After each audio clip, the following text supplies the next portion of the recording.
Story 1: The Last Broadcast. Derek James had been a late-night radio host for over a decade.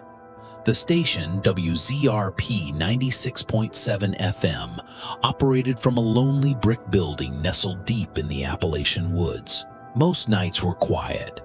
A few song requests, a couple of lonely truckers calling in, nothing out of the ordinary. But on the night of October 13th, everything changed. It was his final shift before retirement. He had just finished a block of classic rock and leaned into the mic. All right, Night Owls, this is Derek James signing off one last time. But before I go, let's take one final call. The phone line blinked. Caller, you're on the air. There was static, then a faint voice. Don't leave, Derek chuckled. Well, someone doesn't want me to retire. Who's this? The voice crackling through the line repeated, Don't leave. You're the only one who can hear us. He paused. Who is us? A sudden drop in temperature hit the booth. His breath fogged the glass in front of him. Derek, the voice hissed. They're not dead.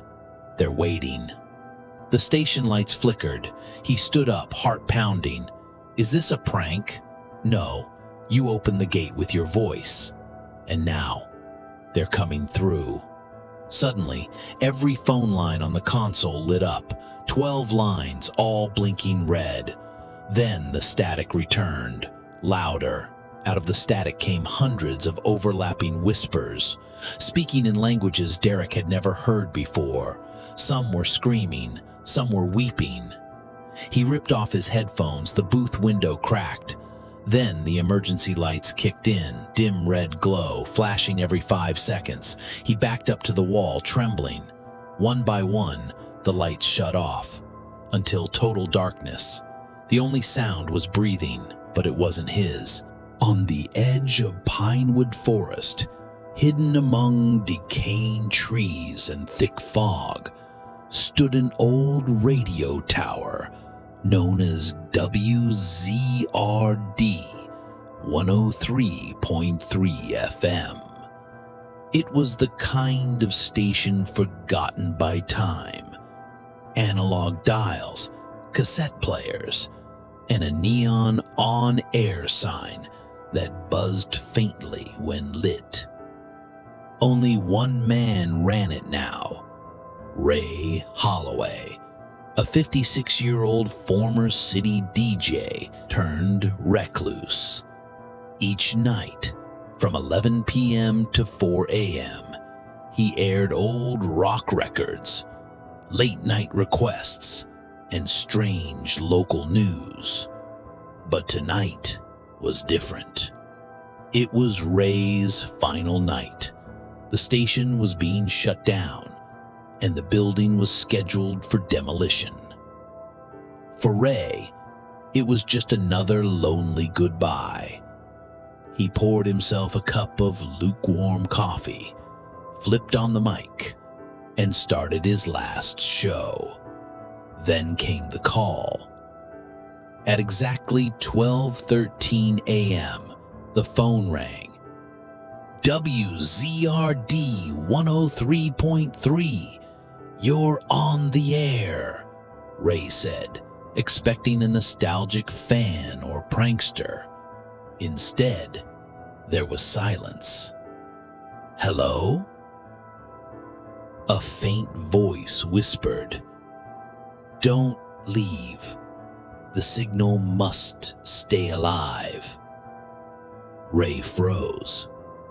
Excuse me? The broadcast is the only thing keeping it asleep. If you stop, it wakes up. Static burst through the line. Then the call ended. Within minutes, lights flickered. The air grew cold. Outside, the forest stirred with unfamiliar motion. Ray kept the mic on, talking into the void. The longer he spoke, the calmer the air seemed. But at 3:58 a.m., his voice cracked. He coughed, his vision blurred. Something black oozed from the walls of the studio. The on-air light shattered. His last words were barely audible. Stay tuned. Story 2. Whispers from the Well. Max was 13 when he first heard the whispers. It was the summer his family moved into his grandmother's crumbling farmhouse. She had died mysteriously, heart attack, they said. But Max remembered her saying, "Never go near the old well." The well stood behind the barn, covered in moss, sealed with a rusty iron lid. No one had touched it in decades. Until one night, Max couldn't sleep. He kept hearing a faint voice, like someone humming. When he looked out the window, the sound was coming from the well. Curiosity won. He tiptoed out with a flashlight. "Hello," he called. No answer, just humming. He approached the well. The humming grew louder. The lid was cold and wet, almost vibrating. Then a voice. "I remember you." Max stumbled back. "Who's there?" "You left me down here, Max." He ran. The next day he told his mom. She dismissed it as a nightmare, but he knew what he heard. Over the next few nights, the whispers grew more urgent. "Let me out. I'm still down here, please." Max finally opened the well. Inside was darkness and two glowing eyes staring back. A hand shot up, thin and gray, with too many fingers. He slammed the lid shut, panting. That night, he dreamed of drowning. In the dream, someone with his face was pulling him down. The whispers continued. He started writing strange symbols on the wall, not knowing what they meant. His parents grew worried. They planned to take him to a doctor. The night before the appointment, the well lid shattered on its own. The thing crawled out. Max met it in the yard. It whispered, "Now we're whole again." The next morning, the house was empty, just the open well and Max's flashlight lying beside it. Story 3, Room 313. Lucas was a travel blogger who loved obscure hotels. He arrived at the Willow Pines Inn, a decrepit lodge in a forgotten mountain town. The manager, an old woman with milky eyes, gave him the key. "Room 312, she said, but the tag said 313. "It says 313, Lucas noted. "There is no 313, she replied quickly. "That's a mistake." But when he walked the hallway, he found it. Room 313, nestled between 312 and 314. The door creaked open. Inside, the room was pristine, untouched, as if frozen in time. A typewriter sat on the desk. A note on the bed said, "Write your last memory." Lucas laughed, thinking it was a gimmick. He typed. Lucas checked into room 313. The lights flickered. When he woke the next morning, it was still night. His phone read 12 a.m.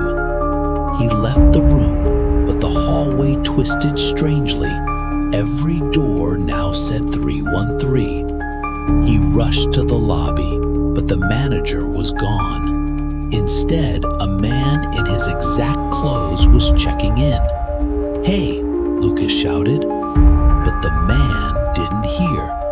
He watched himself take the key, walk to the hallway, and vanish into room 313. Each time he tried to leave, he looped back to the door. The room began to change. The walls rotted, the bed decayed, the windows showed only static. He tried to destroy the typewriter. It screamed. A voice from the mirror said, "There's always a vacancy in 313. In his final moments, Lucas typed, "Let me out." Now room 313 waits for the next guest. The Arrival.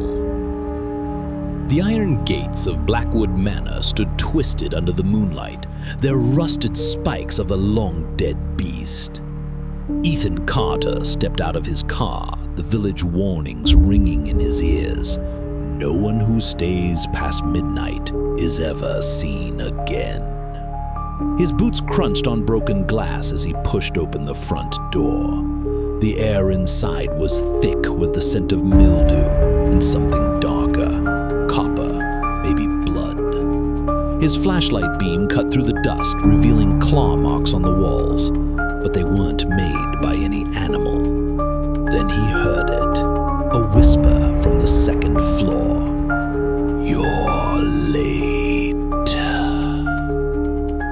The first night. Ethan set up his camera in what was once the master bedroom. The moment the clock struck 3:03 a.m., the temperature dropped. His breath came out in white puffs as the EMF reader beside him spiked into the red zone. The wardrobe door creaked open on its own. Inside, the wood was covered in frantic scratches. Names, dates, and a single phrase repeated over and over. "They watch when you sleep." Something moved in the mirror behind him. When he turned, his reflection grinned back with too many teeth. The diary. Beneath a loose floorboard, Ethan found a diary bound in what felt like human skin. The last entry read, "Day 12, the walls are breathing. I see their faces in the plaster. Mrs. Blackwood, the maid, the children. They're still here, but they're not human anymore. They want me to." The rest of the page was torn away. As Ethan reached for the next page, something grabbed his wrist from inside the floor. The end. On the 20th night, Ethan's live stream cut out. Viewers heard screaming, then wet crunching sounds. When police found his equipment, the last clip showed Ethan standing perfectly still in the center of the room. His eyes were gone, just black voids. Behind him, dozens of pale figures emerged from the walls, their mouths stretched into identical smiles. The camera fell. The final image was a single word carved into the floorboards. The old Breaks Black Hollow was known for two things: its honey-sweet mangoes and the old banyan tree at its edge. The tree was ancient, its roots twisted like skeletal fingers, its trunk scarred with symbols no one could decipher. Rahul, a journalist researching urban legends, arrived on a rain-soaked evening. The villagers avoided his questions, except for an old pharmacist who whispered, "That tree isn't just old, it's hungry." That night, Rahul set up his camera under the banyan's canopy. At 3:03 a.m., the temperature dropped. The wind carried a voice. "You shouldn't have come." In 1982, a school teacher named Malini vanished near the tree. Her diary was found later, filled with frantic scribbles. "It watches me sleep. Its shadow has no face, but it smiles." Rahul uncovered more cases. A farmer who swore the tree moved closer to his house each night. children who heard giggling from its branches, but no one was there. Chapter 3: The Ritual. The village elder finally confessed. "We used to sacrifice goats under that tree, but one year it demanded a child." The next morning, Rahul's camera footage showed a shadow detaching itself from the tree and following him home. Chapter 4: The Truth. The banyan wasn't a tree, it was a prison. A colonial officer had buried something beneath it in 1897, something that whispered to the villagers in their dreams. Rahul dug. His shovel hit bone. Then a hand grabbed his ankle. Chapter 5: The Offering. The finale revealed the tree's secret. It absorbed its victims. Their faces appeared in its bark, their voices in the wind. Rahul's last recording showed him walking into the tree's roots, smiling.